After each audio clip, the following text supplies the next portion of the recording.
Saudara-saudari yang terkasih,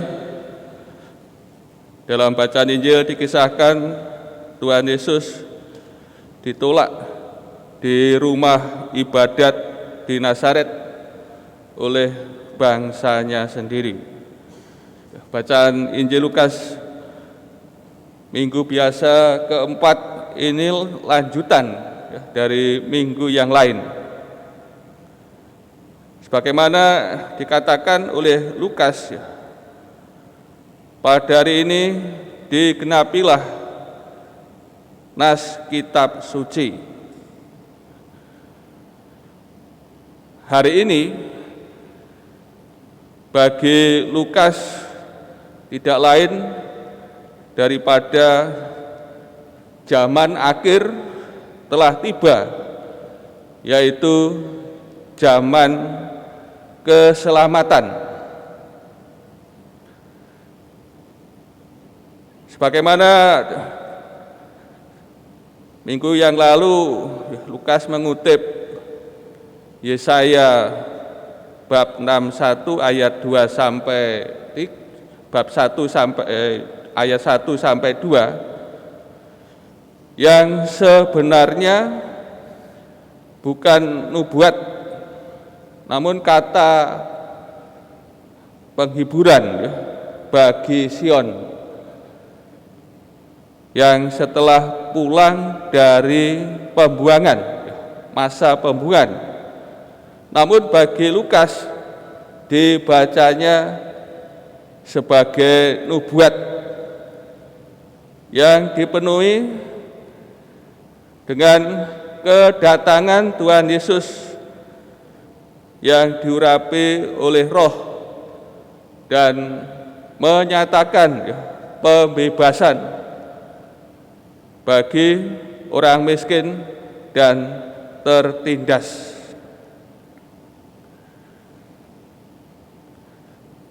Pada waktu kamu mendengarnya, di sini menunjuk cara nubuat ini digenapi, yaitu dengan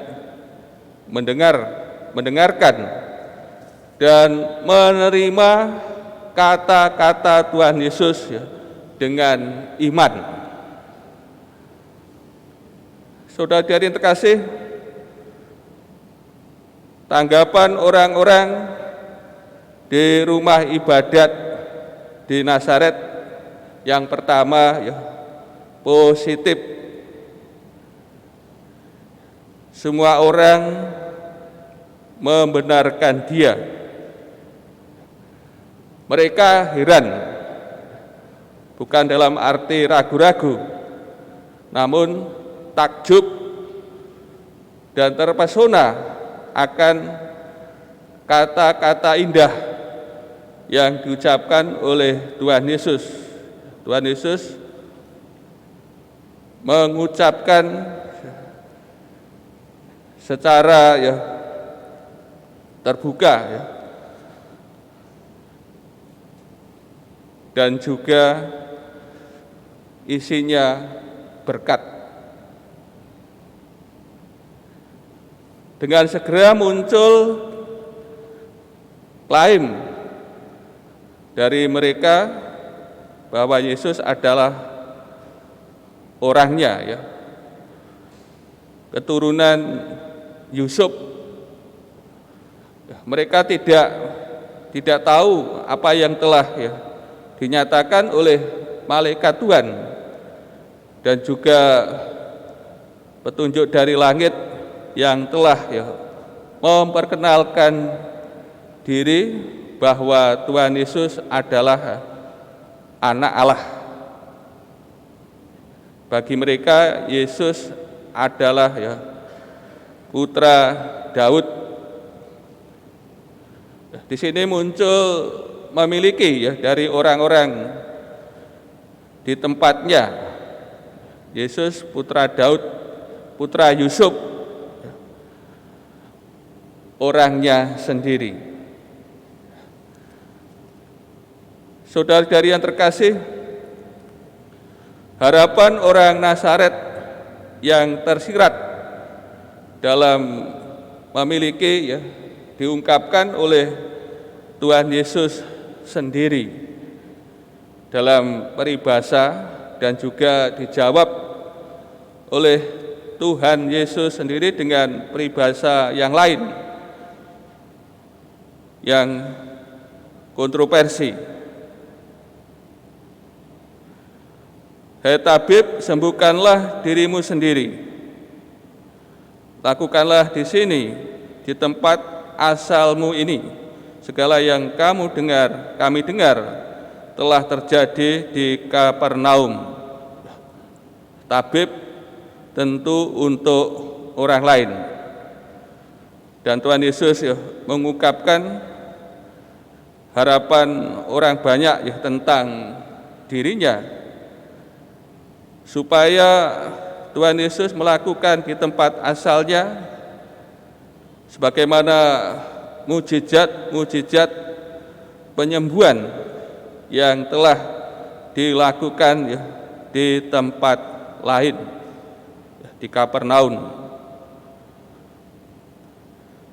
Kemudian Tuhan Yesus menjawabnya, sesungguhnya aku berkata kepadamu, tidak ada nabi yang dihargai di tempat asalnya. Di sini Tuhan Yesus menyadari bahwa ia ditolak, tidak hanya ditolak oleh orang-orang sekotanya, namun juga oleh bangsanya sendiri. Maka apa yang menjadi harapan orang-orang sebangsanya tidak terpenuhi oleh Yesus sebagai nabi yang telah diurapi oleh Roh untuk menyatakan pembebasan bagi semua manusia miskin dan tertindas, sebagaimana hal ini dinyatakan dalam kitab Yesaya bab 61 ayat 1 sampai 2. Saudara-saudari yang terkasih, jati diri Yesus sebagai nabi yang melampaui batas-batas bangsanya sendiri dijelaskan oleh Tuhan Yesus dengan penjelasan mengenai Nabi Elia dan Elisa, bahwa kedua nabi ini diutus Tuhan untuk memberikan keselamatan bukan kepada orang Israel, namun kepada bangsa lain, orang lain. Maka dinyatakan melalui nabi-nabinya Allah memberikan keselamatan kepada bangsa lain. Maka melalui contoh ini maka dinyatakan demikian juga yang dilakukan oleh Tuhan Yesus. Tuhan Yesus diutus oleh Bapa untuk memberikan keselamatan kepada semua manusia. Keselamatan yang dibawa oleh Tuhan Yesus bersifat universal. Hal ini sebagaimana dinyatakan oleh Simeon ketika Tuhan Yesus masih kanak-kanak dibawa oleh orang tuanya ke Kenisah. Maka hal ini dinyatakan oleh Simeon, demikian juga oleh Yohanes Pembaptis. Saudara-saudari yang terkasih, peribahasa dengan ilustrasi Nabi Elia dan Elisa membuat orang-orang sekampungnya menjadi marah. Mereka menghalau Tuhan Yesus, bahkan berusaha untuk membinasakan Tuhan Yesus. Saudara yang dikasih, melalui sabda Tuhan ini dinyatakan bahwa Tuhan Yesus datang ke dunia untuk menyelamatkan semua bangsa, semua manusia yang ada di muka bumi ini. Tidak hanya bagi orang Yahudi, namun juga bagi semua bangsa yang ada di muka bumi ini.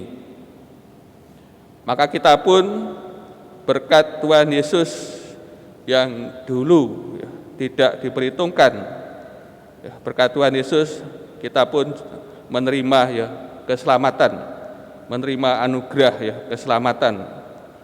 Kita sebagai orang yang juga diperhitungkan sebagai ahli waris, sebagaimana dikatakan oleh Rasul Paulus. Kita sebagai putra-putri Allah, anak-anak Allah. Kita yang dulu bukan siapa-siapa, namun berkat Tuhan Yesus kita menerima belas kasih, menerima kemurahan, menerima anugerah yang istimewa luar biasa sebagai putra-putri Bapa. Maka hendaknya saudara dikasih, melalui sabda Tuhan hari ini kita diajak untuk meneguhkan iman kita, harapan kita, dan kasih kita kepada Tuhan Yesus yang terlebih dahulu telah mengasihi kita secara sempurna dengan memberikan dirinya wafat di salib. Maka kita diajak untuk meneguhkan iman kita, harapan kita, kasih kita kepadanya. Tujuannya supaya kita pun sebagaimana dikatakan dalam Mazmur tadi, kita diajak untuk mengabarkan, menceritakan keselamatan Allah yang telah kita terima. Kita diajak untuk menjadi saksinya, saksi akan keselamatannya sebagai orang yang telah ditebus, diselamatkan oleh Tuhan Yesus. Maka kita diajak untuk mengabarkannya, menceritakannya, membagikan kepada sesama kita akan berita keselamatan ini. Tujuannya tentu tidak hanya kita yang diselamatkan oleh Tuhan Yesus, namun juga saudara-saudari kita yang lain, supaya mereka pun juga menerima keselamatan dari Tuhan kita Yesus Kristus.